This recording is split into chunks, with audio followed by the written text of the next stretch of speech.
MPO করে দিয়েছি এবং তার বদলে তো চলছে। ভাই আমি মেম্বার ছিলাম, জোরে বলবেন, মেম্বার ছিলাম, চেয়ারম্যান ছিলাম, এমপি ছিলাম, উপজেলা চেয়ারম্যান ছিলাম, করেছি তো, তারপরে করেছি, মানুষের পাশে থেকেছি, করেছি। যারা আমার প্রতিপক্ষ প্রতিদ্বন্দ্বী যারা নির্বাচন করতে চান, নিজের পয়সা দিয়ে এই মাটি মানুষের জন্য কিছু করেছেন, উদাহরণ দিবেন। একটা উদাহরণ দিতে পারলে এই পরিসরের থেকে নাকে খত দিয়ে বাড়ি চলে যাব, রাজনীতি করবো না। কেউ করেন নাই। রাস্তা করেছি, স্কুল করেছি, মাদ্রাসা করেছি, মসজিদ করেছি, মানুষের সুখে দুঃখে পাশে থেকেছি। হাজার হাজার নেতা কর্মী মামলা খেয়েছে জামিনে, তাদেরকে মুক্ত করেছি। হাজার হাজার নেতা কর্মী জেলখানায় গেছে, তাদেরকে আমি নিজের পয়সায় তাদেরকে 2 বেলা খাওয়াইছি।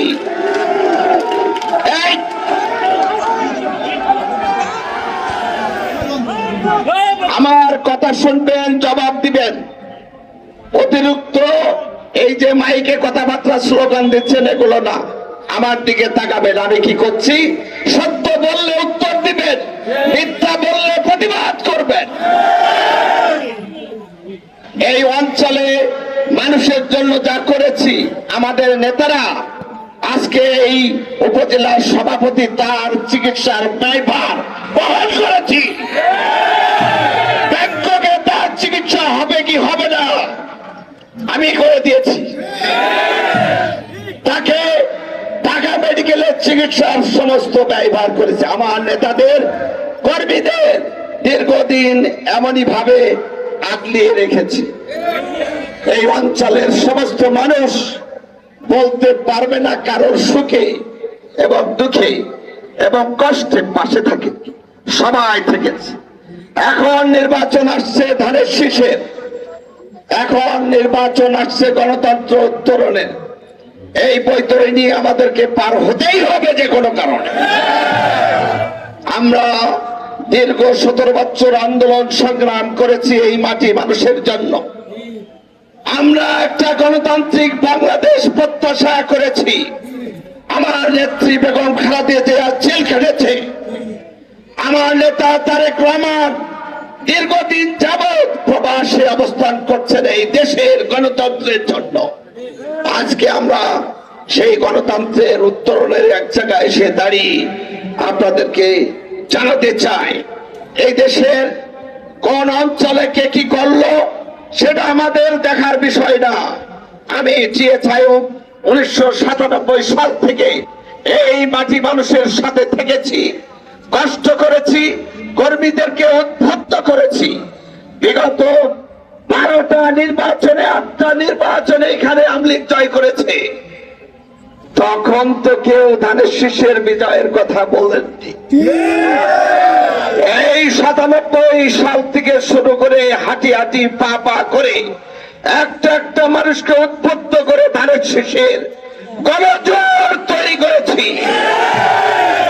এই মাটি মানুষ জানে, এই অভয়নগর বাগারপাড়া বসন্তিয়ার মানুষ জানে কত পরিশ্রম করেছি, কত মামলা, কত হামলা, কত অন্যায় অবিচার আমাদের উপর দেখেছে।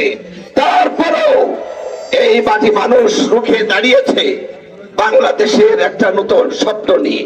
বন্ধুরা, এই স্বপ্নের কথা বললে অনেক কথা বলা যাবে। এই নোয়াপাড়াকে একটা আধুনিক শিল্প অঞ্চল হিসাবে আমাদেরকে গড়ে তুলতে হবে। বন্ধুরা, আজকে ভাবদার বড় সমস্যা জলবদ্ধতা। এই জলবদ্ধতা নিয়ে এনটিভিতে একটা বড় রিপোর্ট হয়েছিল আজ থেকে 2 বছর আগে। আমি আধা ঘন্টা বক্তব্য রেখেছিলাম ভাবদার উপরে। আজকে যারা বলেন ভাবদায় আমার আইডিয়া নেই, ভাবদায় আমার দরদ নেই, মিথ্যা কথা। এই মাটি মানুষের সাথে ভাবদার একাংশ জড়িত। মাটি মানুষের প্রতি আমার যদি দরদ থাকে, ভাবদার প্রতি দরদ কেন থাকবে না? ভাবদার প্রতি অবশ্যই দরদ আছে। বাংলাদেশ জাতীয় সরকার আগামীতে ক্ষমতা আসলে এই বাগদার স্থায়ী একটা চিরন্তন উদাহরণস্বরূপ একটা বড় সংস্কার করা হবে। বন্ধুরা আমার, এখানে হাসপাতাল, এই হাসপাতালকে আধুনিক করে তোলা হবে।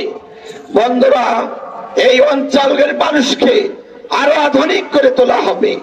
সমস্ত যুবকদেরকে আমার নেতা বলেছে 1 কোটি যুবকদেরকে চাকরি দিবেন। এই যুবকের ভিতরে মেয়েরাও থাকবেন। যুবক বলতে শুধু যুবক বোঝায় না, যুবক এবং যুবতীও বোঝায়। কাজে সেখানে আমাদের মেয়েরাও থাকবে এবং এই বড় জনগোষ্ঠীর কারিগরি শিক্ষায় শিক্ষিত করে, দীক্ষিত করে তাদের পেশার সাথে সামঞ্জস্য রেখে তাদেরকে কাজে নিয়োগ করার জন্য আমার সরকার, আমার খালেদা জিয়ার সরকার, আমার তারেক রহমানের সরকার করবেন এই সিদ্ধান্ত নিয়েছেন। বন্ধুরা, এখানে যে বন্দরটা আছে এটাকে আধুনিকায়ন করা, এটা বড় ধরনের একটা শিল্পে পরিণত করা আমার বহুদিনের ইচ্ছা, ওইটা বাস্তবায়ন করবেন। বন্ধুরা, বাগারপাড়া শিল্প অঞ্চল নাই, আমি সব সময় বলি ওই বাগারপাড়াকেও একটা বড় ধরনের শিল্প অঞ্চল গড়ে তুলতে হবে। এই যশোর 4 নির্বাচনী এলাকাকে সাজিয়ে সুন্দর করে একটা বড় ধরনের পরিসর তৈরি করতে হবে বাংলাদেশের বুকে, যাতে মানুষ মনে করে যেখানে নেতৃত্ব আছে, এখানে মানুষের আশা আকাঙ্ক্ষার প্রতিফলন ঘটেছে, এখানে ধানের শীষের সরকার চিরদিন থাকা দরকার। এখানে ধানের শীষের জাগরণ খেতে থেকেছি, পাট খেতে থেকেছি, ধান খেতে থেকেছি, পরের বাড়ি থেকেছি, রাস্তাঘাটে শুয়ে থেকেছি, আন্দোলন সংগ্রামে থেকেছি। ব্যবসা করতে পেরেছি 3টা ব্যবসায়িক প্রতিষ্ঠান। অচল হবে না সচল থাকবে? অচল হবে। তো অচল যেটা হয়ে যায় সচল করার পথ আছে না? ওই প্যারাসিটামল অ্যান্টাসিডের মতো পথ আছে না? তো সব মাথা ব্যথা প্যারাসিটামল অ্যান্টাসিড ও কোর্স কমপ্লিট। আপনারা কোনো চিন্তা করবেন না, কারোর কথায় বিভ্রান্ত হবেন না। আমাকে ল্যাং মারবেন, আপনাদেরকে শেখাই, আপনারা শিখবেন, আপনারা এইভাবে করবেন।